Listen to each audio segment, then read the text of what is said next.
kita ambil masa sekitar 20 minit, 25 minit insya-Allah untuk sama-sama kita mengulas satu yang dinamakan sebagai Minda Presiden PAS yang diterbitkan hari ini oleh ditulis oleh Ustaz Hadi Awang, Presiden PAS, Ahli Parlimen Marang. Beliau menulis di bawah tajuk "Jangan mudah lupa sehingga ditipu berulang kali". Jangan mudah lupa sehingga ditipu berulang kali. Poin yang pertama yang saya nak sebut, nak kongsi dengan tuan-tuan sekalian.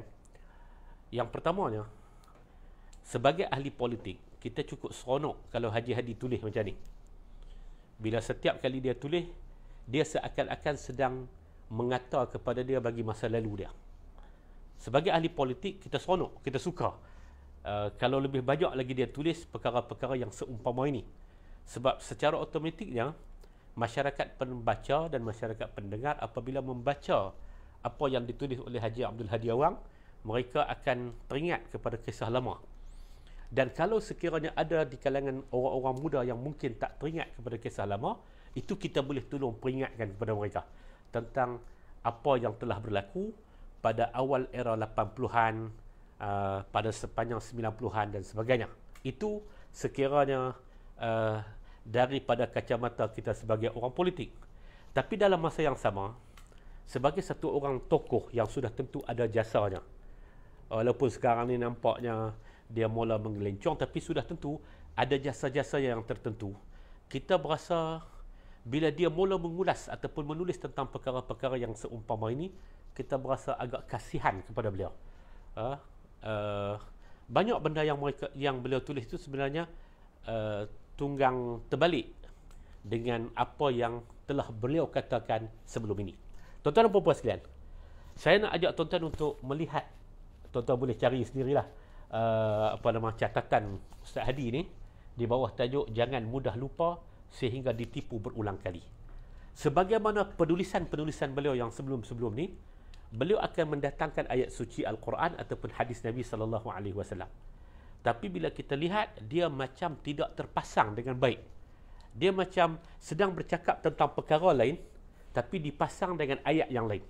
Contoh dia, dalam risalah ini, Ustaz Hadi mulakan dengan menyebut kata, mendatangkan hadis Nabi SAW yang diriwayatkan oleh Imam Bukhari dan Muslim, yang menyebut la yaldirul mu'min min juhri wahidin marratain. Tak sayugialah bagi seorang mukmin itu dipatuk oleh ular daripada lubang yang sama dua kali. Dipatuk, disengat sebanyak dua kali daripada lubang yang sama. Boleh datangkan hadis ni untuk mungkin sebagai satu peringatan,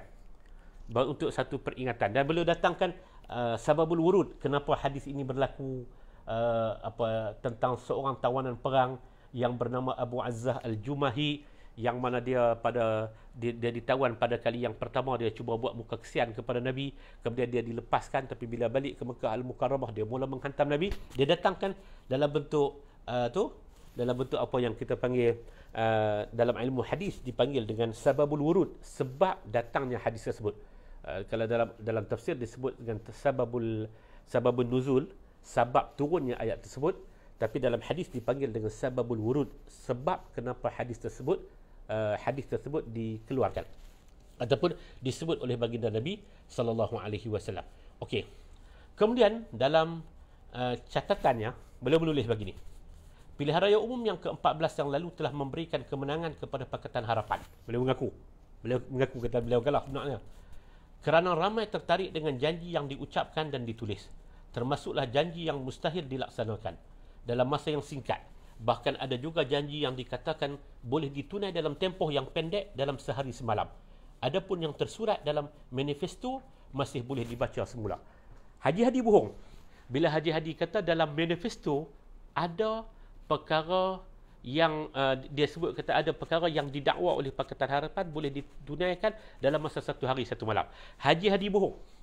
Haji Hadi bohong, dan dia bagus untuk Haji Hadi tulis perkara-perkara yang seumpama ini. Lepas ni kita boleh ulas lagi. Dia boleh tulis dan dia boleh mendedahkan lagi tentang dengan kata kutip kebodohan dan kata kutip sekali lagi pembohongan yang dilakukan oleh Haji Abdul Hadi. Lepas tu Beliau kata, setelah tu, di celah-celah duk petikai kata orang kata manifesto tu boleh dilaksanakan dalam satu hari. Fakta ni bohong. Tak ada. Boleh baca, boleh cek dalam buku harapan, dan saya rasa orang yang buat manifesto Pakatan Harapan itu adalah orang-orang yang mempunyai akal yang cukup dan waras pada waktu itu. Sebab sudah tentulah mereka tahu tentang sistem dan mereka tahu tentang bagaimana proses yang perlu dibuat apabila nak mengimplementasikan satu-satu perkara yang dijanjikan. Haji Hadi bohong. Yang kedua, di celah-celah itu tiba-tiba Haji Hadi bawa hadis Nabi SAW. Tuan-tuan cuba kita baca hadis ni, kita baca terjemahan versi yang diterjemahkan oleh Haji Hadi, kemudian kita tanya, pasal apa tiba-tiba Haji Hadi bangkitkan perkara ni? Haji Hadi bawa hadis yang diriwayatkan oleh Imam Muslim, "Inna wallahi la nuwalli ala hadzal amal ahadan sa'alah wala ahadan harasa alaihi." Demi Allah, sesungguhnya kami tidak memberikan jawatan kepada orang yang meminta-minta dan orang yang bernafsu untuk melakukannya. Meminta-minta dalam konteks apa? Kalau dalam konteks demokrasi, setiap orang itu perlu dicalonkan, perlu mencalonkan diri. Dia nak jadi calon, dia nak jadi pemimpin, nak jadi wakil rakyat, dia perlu mencalonkan diri. Dia perlu pergi ke pusat penerimaan calon, perlu dicalonkan oleh seorang pencadang dan perlu disokong oleh seorang penyokong. Perkara ini juga dibuat oleh Haji Hadi. Bahkan oleh semua calon-calon PAS. Calon-calon, bahkan watikah itu diberi oleh Haji Hadi. Di mana Haji Hadi tiba-tiba bawa hadis ini dan dia nak pasang dalam sistem pemilihan pemimpin secara demokrasi. Pemilihan pemimpin secara pemilihan umum begini. Hadis ini memang disebut oleh baginda Nabi sallallahu alaihi wasallam terutamanya terhadap orang yang sistemnya bukan sistem pemilihan terbuka begitu. Satu orang yang dia suka meminta-minta jawatan. Ya.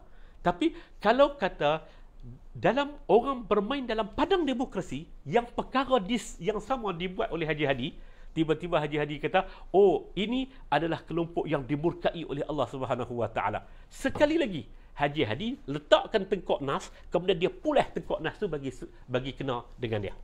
Hadis yang kedua dia bawa mai. Hadis daripada Abdurrahman bin Samurah.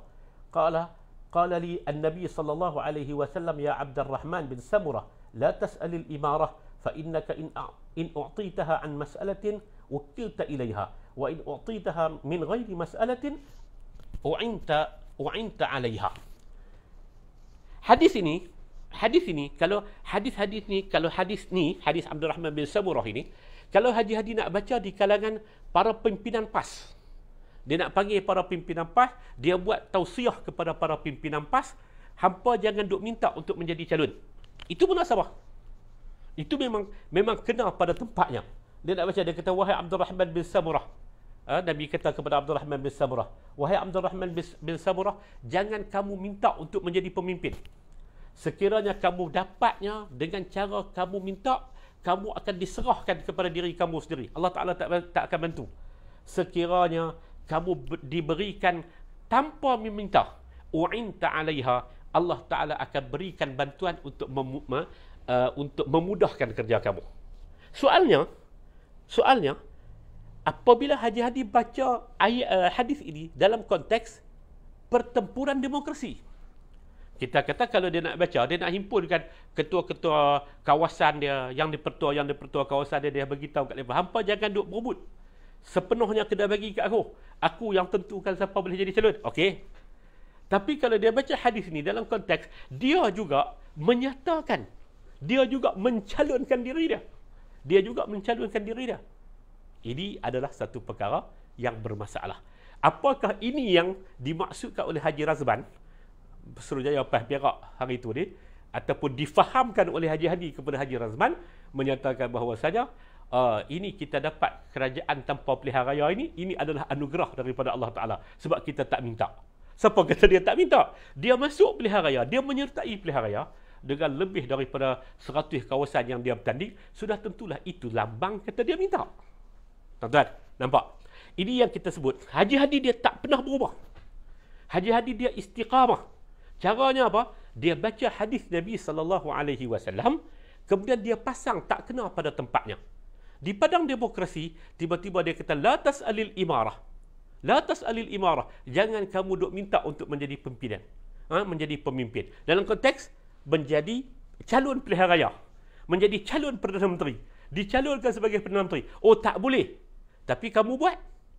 Ini yang kita sebut. Dia lama dah. Dia konsisten dalam masalah dia. Dia beristiqamah. Iaitulah dengan cara baca ayat suci Al-Quranul Karim dan dia hala mengikut kehendak nafsu serakah dia. Okey, tak apa. Lepas tu, dia sebut, Haji Hadi sebut, dan ini saya nak ulas. Haji Hadi sebut, lebih membahayakan umat dan negara apabila terdapat dalam kalangan mereka yang sedia bersekongkol dengan siapa sahaja, termasuklah musuh agama, termasuklah musuh umat dan negara, sehingga sanggup bersama dengan golongan yang nyata bersikap ekstrim terhadap Islam, umat dan raja. Okey. Maka perkara ini sangatlah dilarang oleh Allah sebagaimana firman-Nya, ya ayyuhallazina amanu la tattakhidhu bitanatan min dunikum la ya'lunakum khabala waddu ma anittum ila akhiril ayat. Dia nukil ayat daripada surah Ali Imran 118-120. Ayat tu bagi tahu apa kepada kita? Ayat tu Allah Ta'ala bagi tahu kepada kita, la tattakhidhu bitanatan min dunikum. Janganlah kamu mengambil orang yang bukan daripada kalangan kamu menjadi golongan yang paling dipercayai. Dia kembar di mana? Dia kata yang paling berbahaya ialah apabila kita bersekongkol, siapa-siapa pihak pun yang bersekongkol dengan musuh agama. Siapa dia musuh agama? Dalam konteks parti-parti politik di Malaysia. Satu ketika, 1982, orang yang sama, Ahli Parlimen Marang, Haji Abdul Hadi bin Awang Muhammad, orang yang sama, yang sekarang ini menjawat sebagai Presiden PAS, telah memberikan satu amanat dan amanat itu disahkan sebagai amanat yang sesat oleh Jabatan Fatwa beberapa negeri dan tak tarik sampai hari ini. Apa yang dia sebut? Dia kata dalam amanat tersebut kita menentang UMNO. Kalau kita mati kerana menentang UMNO Barisan Nasional, maka mati kita adalah mati syahid. Apakah musuh agama ini adalah UMNO? Musuh agama ni, apakah itu adalah UMNO? Kena ingat, siapa dia musuh agama? Dia tak boleh bawa mai secara terbuka macam ni. Ini yang kita sebut, perangai Haji Hadi, dia baca ayat Quran secara terbuka, kemudian dia akan ulas mengikut kehendak nafsu serakah dia. Ketika dia lawan dengan UMNO, bitanatan min dunikum ni adalah UMNO. Jangan kamu ambil pemimpin orang kepercayaan selain daripada kamu, itu adalah UMNO. Sebab itulah Osman Syahid, Osman Talib, dalam peristiwa pilihan raya kecil 1985 di kawasan Padang Terap.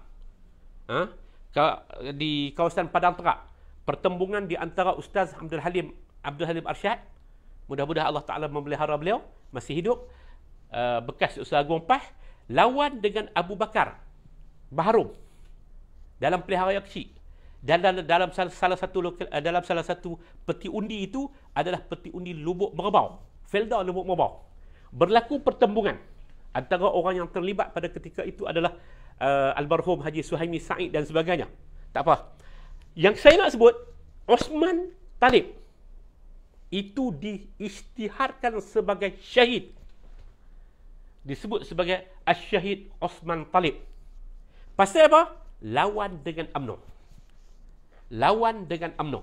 UMNO pernah dianggap sebagai musuh agama. Oleh siapa? Oleh Haji Abdul Hadi Awang. Siapa yang dia maksudkan dengan musuh agama? DAP. Apakah DAP itu hanya menjadi musuh agama sejak daripada tahun 2015? Haji Abdul Hadi Awang pernah berkimpin di Teluk Intan. Haji Abdul Hadi Awang pernah berkimpin di Teluk Intan.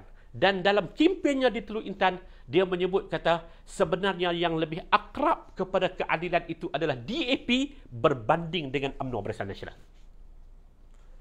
Kita nak letak tahu mana? Ini sekali lagi yang saya nak sebut, tuan-tuan.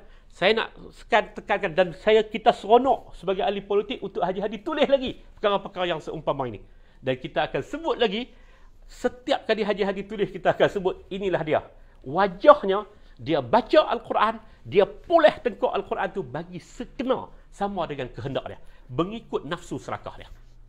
Bersatukah mungkin dia maksudkan dengan UMNO dan PH? ataupun UMNO dan Amanah dan sebagainya, inilah musuh agama. 5 tahun, 6 tahun kewujudan Amanah, Haji Hadi tidak boleh bawa mai satu pun hujah. Kerana Haji Hadi tidak mesra dengan hujah. Hujah yang boleh menyatakan memang ini adalah kelompok agama. Sebab itu kita ulang benda yang sama. Kita ulang, kita bertanya, kamu pernah peluk Lim Kit Siang? Kamu pernah kempen untuk kemenangan Ram Karpal Singh? Ram Karpal Singh ketika dia lawan di Bukit Gelugong, pilihan raya kecil selepas kematian Mendiang Karpal Singh, Haji Hadi juga pernah turun untuk berkempen pada waktu itu. Sedangkan ada 2 calon orang Islam, satu Muhammad Yaakob calon bebas, satu lagi nama Rasul apa Nabi apa juga calon bebas. Haji Hadi turun untuk bersama dengan calon DAP. Apakah baru 5 tahun lepas? Dan kalau baru 5 tahun lepas, bila kamu menjadi sebahagian daripada kerajaan, pasal apa kamu tidak memulakan tindakan untuk memulakan tindakan untuk mendakwa dan sebagainya terhadap DAP yang kamu anggap sebagai musuh umat, musuh raja, musuh agama? Tak betul. Haji Hadi hanya mengikut nafsu serakah, nafsu ganas politik dia. Tidak ada kaitan langsung dengan ayat yang menyebut la tattakhizu bitanatan min dunikum. Tak ada. Betul-betul nafsu jahat, serakah politik jahat di Haji Abdul Hadi Awang. Siapa dia musuh agama? Musuh agama. Satu ketika sebelum pilihan raya, ucapan dia disampaikan ketika merasmikan gertak merasmikan titi kecil, titi kampung antara titi parit di Nibong Tebai. Ketika itu Haji Hadi sebut tentang Tun Mahathir Mohamad adalah Tun Mahathir Mohamad dan parti Tun Mahathir Mohamad bersatu. Itu adalah musuh agama. Bersatu dalamnya ada Azmin, dulu PKR. Apakah itu musuh agama? Siapa dia musuh agama? Siapa dia musuh agama? Kita tak perlu penjelasan lanjut. Kerana Haji Hadi, kita hanya perlu menyebut tentang sikap Haji Hadi. Haji Hadi ini, sikapnya dia baca Al-Quranul Karim dan dia akan letak yang suci itu adalah dia, yang musuh itu adalah pihak lain. Okey, tuan-tuan. Dia bawa ayat tersebut dan dia ulah ikut suka dia ya. Dan dia sebut kata, kalau ambil musuh negara, musuh umat, musuh agama, ini akan menyebabkan kita termasuk dalam kelompok ittakhazu, mengambil bitanatan min dunikum. Dia bawa terjemahan. Lepas tu di hujungnya dia sebut di penggan yang terakhir Haji Hadi sebut kepada generasi muda yang tidak menyaksikan peristiwa lalu. Peristiwa lalu tu apa? Dia tak sebut apa dia. Sebab kalau dia nak kata peristiwa pemerintahan Pakatan Harapan, generasi muda itu tengok apa, dan generasi muda itulah yang sekarang ini sedang buat perbandingan di antara kerajaan PAS dengan kerajaan Pakatan Harapan. Mungkin dia maksudkan untuk generasi yang seterusnya, ataupun peristiwa yang tak ditengok tu peristiwa 80-an dulu. Dia kata apa? Untuk generasi muda yang tidak menyaksikan peristiwa lalu, janganlah mudah terpengaruh dengan media tanpa sepadan yang akan membawa penyesalan di dunia dan di akhirat yang sudah tidak berguna lagi penyesalannya. Apa dia? Peristiwa lalu, kita jangan lupa peristiwa bagaimana wujudnya 2 ekstrim. Ekstrim agama dengan ekstrim bangsa. Satu ketika memasuki parti politik akan menjadi masuk parti agama, ataupun dianggap sebagai beragama dengan benar. Ini di antara peristiwa lalu. Jangan lupa peristiwa tentang 2 imam. Jangan lupa tentang amanat Haji Hadi. Jangan lupa. Sebab tu saya kata, dia sebut perkara macam ni, kita akan terus sebut. Inilah di antara peristiwa-peristiwa masa lalu yang tak sepatutnya kita lupa. Ini tak sepatutnya kita lupa. Sebab inilah yang dibuat oleh Haji Abdul Hadi Awang. Tuan-tuan, semua peristiwa-peristiwa besar yang berlaku, berpuncak antaranya, aktor utamanya adalah Haji Abdul Hadi Awang. Tuan-tuan, kerajaan yang tidak melaksanakan hukum Allah adalah kerajaan jahiliyah, Haji Abdul Hadi Awang. Perlembagaan perlu diislamkan, Haji Abdul Hadi Awang. Tiba-tiba dalam tulisan dia hari ini, dia kata kita kena mempertahankan pula perlembagaan. Perlembagaan yang dia kata perlembagaan jahiliyah, Tak ubah sikit pun. Tak ubah sikit pun. Adalah, tuan-tuan, perkara-perkara yang asas dan dasar dalam perlembagaan itu tak berubah lagi.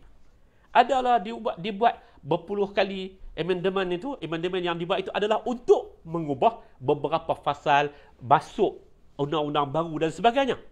Tapi asasnya, yang Haji Hadi kata, perlembagaan itu perlu disyahadahkan. Bila perlembagaan itu syahadah? Ini di antara peristiwa-peristiwa lalu. Kerana dia kata perlembagaan ni jahiliyah lah. Lahirnya orang-orang yang berfikiran keras. Lahirnya orang-orang yang mudah untuk mengkafirkan orang. Kerana dia sebut kata perlembagaan ini jahiliyah lah. Lahirnya orang-orang yang menghukum kata sembahyang orang lain tak sah. Mempertikaikan keimanan orang lain. Kerana dia lah. Sebab itulah kita kata, dia sedang menyebut tentang dia. Dia kata, kepada generasi muda yang tidak pernah menyaksikan masa lalu. Saya cuba nak tengok konteks-konteks di atas. Masa lalu itu tidak ada benda lain. Tuan-tuan, masa lalu itu adalah masalah perpecahan di kalangan umat berpunca daripada pemikiran keras dan kasar yang dibawa oleh Haji Abdul Hadi Awang. Yang mempertikaikan tentang keimanan orang lain dan meletakkan bahawasanya seakan-akan keimanan itu adalah milik putlak kelompok mereka. Jangan lupa tentang perkara ini. Jangan lupa, tuan-tuan, semua istilah dan hukum kafir, munafik, murtad, munafik haraki, itu semua telah digunakan oleh mereka. Itu semua telah digunakan oleh mereka untuk menghukum pihak lain. Apa mereka tak kata kepada UMNO? 2015, apa mereka tak kata kepada Amanah? Bahkan ada di kalangan para pimpinan mereka yang membaca ayat man faraqa jama'atal muslimina qida shibrin faqad khala'a ribqatal islami an unuqih. Bahkan al-bursyidun am mereka. Hadis tadi ni yang menyebut siapa yang keluar daripada jama'atul muslimin. Jama'atul muslimin, dan mereka menyebut kata jama'atul muslimin itu adalah mereka. Walaupun sekadar satu jengkal, maka terongkailah ikatan Islam daripada tengkuk mereka. Bahkan al-bursyidul ampas lah ni, Datuk Haji Hashim Jassin, di markas Jalan Sintok pada tahun 2015, ketika orang bertanya tentang pandangan dia terhadap kelompok yang keluar daripada PAS, dia menyebut dengan membaca ayat lakum dinukum waliyadin. Bagi kamu agama kamu, bagi kami agama kami. Din itu maksud dia agama. Lakum dinukum waliyadin. Dia baca ayat tersebut. Ini pemikiran-pemikiran yang keras. Apa lagi perkataan yang mereka tak kata kepada orang? Kepada kelompok lain. Mereka kata harbi kepada DAP. Mereka kata kafir, menjatuhkan akidah kepada UMNO. Mereka sebut tentang munafik. Mereka sebut tinggal jamaah Islam. Mereka macam-macam perkara mereka sebut terhadap semua kelompok. Bahkan mereka juga menyebut tentang bersatu. Bersatu itu dalam satu ucapan Haji Hadi di Kuala Terengganu, dia menggambarkan bersatu itu adalah sampah daripada UMNO. Ketika mana dia duk cinta dengan UMNO dulu ni, dia duk cinta dengan UMNO dan Barisan Nasional nak wujudkan MN, Muafakat Nasional, ketika itu Haji Hadi menyebut kata alhamdulillah, yang sampah dalam PAS pun keluar, sampah dalam UMNO pun keluar, dan sekarang mereka sedang bersatu sampah-sampah itu. Tinggal yang suci bersih. Bersampah itulah yang sekarang ni menjadi pemimpinnya. Sampah itulah yang sekarang ni menjadi pemimpinnya, Muhyiddin Yassin. Hak Muhyiddin Yassin kata kepada dia, hak itu kita kira negeri. Hak dia kata kepada Muhyiddin Yassin, siapa sebenarnya musuh agama? Dan apakah masa lalu yang disuruh oleh Haji Abdul Hadi untuk kita perigati? Tuan-tuan, saya harap tuan-tuan kita perlu sebarkan, kita perlu sebut tentang perkara yang cukup masalah dalam masyarakat kita ini apabila lahirnya dan ada dukungan terhadap pemikiran agama dengan cara yang keras di kalangan, khususnya dalam konteks hari ini, para pengikut PAS. Haji Hadi menutup dengan ayat ini. Dan ayat ini juga kita peringatkan dengan ayat ini. Saya tutup dengan ayat ini. Wa minan nasi may yu'jibuka qawluhu fil hayatid dunya wa yushhidu Allah ala ma fi qalbihi wa huwa aladdul khisab. Wa idza tawalla sa'a fil ardi liyufsida fiha wa yuhlikul harsa wan nas wallahu la yuhibbul fasad. Wa idza qila lahu ittaqillah akhazathu al-'izzata bil ism fahasbuhu jahannam wa la bi'sal mihad. Wa minan nasi man yashri nafsahu ibtigha'a bardatillah wallahu raufun bil ibad. Haji Hadi tulis ayat ni sebagai penutup, dan mungkin dia nak tunjuk, dia nak sebut kata Allahu alam, tuan-tuan, Ini juga peringatan kepada beliau dan peringatan kepada kita bersama. Dan di antara manusia, ada orang yang tutur katanya mengenai hal kehidupan dunia, menyebabkan kamu tertarik hati mendengarnya. Dan ia bersumpah dengan mengatakan bahawa Allah menjadi saksi atas apa yang ada di dalam hatinya. Padahal dialah orang yang amat keras permusuhannya terhadapmu. 204. Ayat ini, Haji Hadi letak dalam etikal politik. Dia nak tuju kepada siapa?